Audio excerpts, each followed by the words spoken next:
무익하나마 내가 부득불 자랑하노니 주의 환상과 계시를 말하리라. 내가 그리스도 안에 있는 한 사람을 아노니 그는 14년 전에 셋째 하늘에 이끌려간 자라.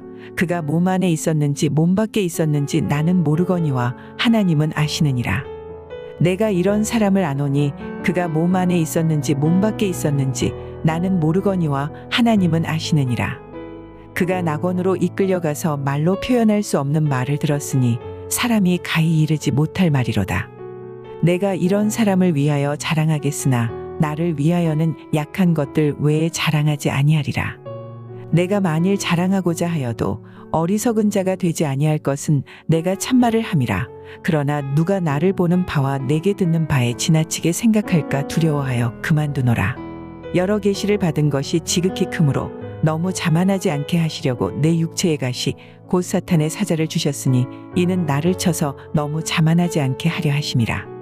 이것이 내게서 떠나가게 하기 위하여 내가 3번 주께 간구하였더니 나에게 이르시기를 내 은혜가 내게 족하도다. 이는 내 능력이 약한 데서 온전하여짐이라 하신지라. 그러므로 도리어 크게 기뻐함으로 나의 여러 약한 것들에 대하여 자랑하리니 이는 그리스도의 능력이 내게 머물게 하려 함이라.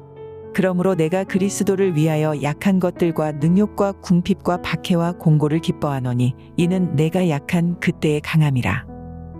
7월 29일 금요 새벽 큐티입니다. 이 시간에는 약한 것을 자랑하자에 대해서 말씀드리겠습니다. 현대를 자기 피할 시대라고 말합니다. 사람들은 할 수만 있으면 자기의 장점을 알리고 과시하면서 자기를 자랑하고 싶어 합니다.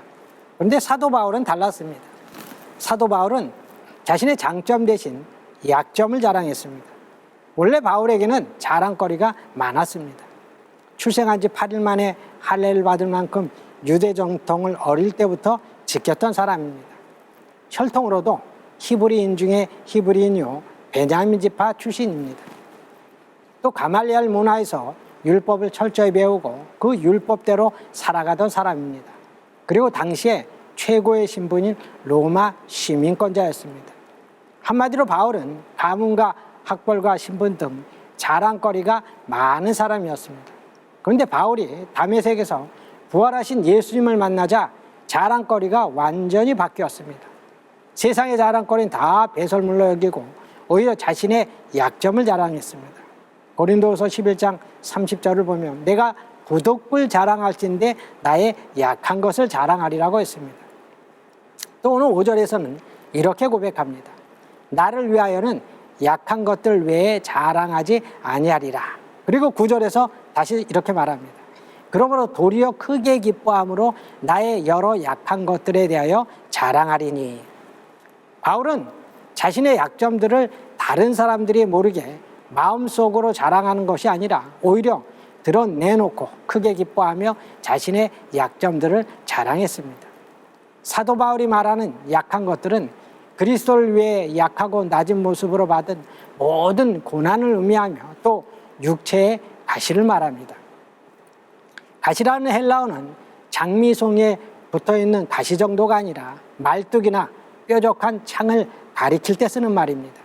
그러므로 바울의 육체에 말뚝이 박혀있다는 뜻입니다. 이 육체의 가시를 성경학자들은 간질이나 안질로 보고 있습니다. 그런데 바울은 자신의 육체적인 고통으로 인해서 결코 실망하거나 좌절하지 않았습니다. 오히려 사도 바울은 자신의 약점을 감추고 장점만을 자랑하는 거짓 교사들과는 달리 자신의 약점을 드러내고 사람들에게 알리면서 오히려 자랑을 했습니다. 바울이 약점을 자랑한 것은 그리스도의 능력이 머물고 그 약점으로 인해 기도하기 때문입니다. 육체의 가시가 있었던 바울은 그 약점 때문에 8절에 보면 3번씩 간절히 기도했습니다. 이처럼 약점은 하나님 앞에 기도하도록 만듭니다. 또 약점은 겸손하게 만듭니다. 성경에서 바울만큼 큰 은혜를 경험한 사람은 없습니다. 14년 전에 말로 표현하기 어려운 특별한 체험을 했는데 셋째 하늘을 보고 왔습니다.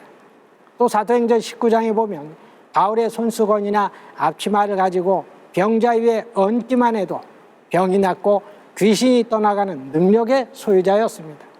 하나님께서는 그런 바울을 교만하지 못하도록 가시를 주었던 것입니다. 그 가시 때문에 바울은 교만할 수가 없었습니다. 도리어 그 가시로 인하여 겸손한 종이 되어 위대한 하나님의 사람이 될 수 있었습니다. 우리는 내게 있는 약점과 가시들이 나로 하여금 겸손하게 만드는 은혜의 방편임을 잊지 말아야 합니다. 그래서 가시나 약점이 문제가 아니라 그것을 대하는 태도가 중요하다는 사실입니다. 비슷한 고난 가운데서도 고난을 어떻게 대하느냐에 따라서 우리의 인생은 달라집니다. 자신의 연약함을 인정하고 약점까지 감사하면서 전능하신 주님께 그 연약함을 맡김으로 바울처럼 주님의 위대한 능력을 경험하시는 성도님들이 다 되시기를 바랍니다. 기도하겠습니다. 자랑하는 자는 주 안에서 자랑하라고 하신 주님, 우리의 모든 것이 주님의 것임을 우리가 아오니 주 안에서 자랑하며 바울처럼 세상의 헛된 것을 자랑하지 않게 하여 주시옵소서. 우리의 약함과 가시를 자랑하며 약할 때가 강할 때라는 것을 기억하여 늘 겸손한 마음으로 주의 일을 감당하는 저희 모두가 되게 하여 주시옵소서. 모든 말씀 예수님의 이름으로 기도드리옵나이다. 아멘.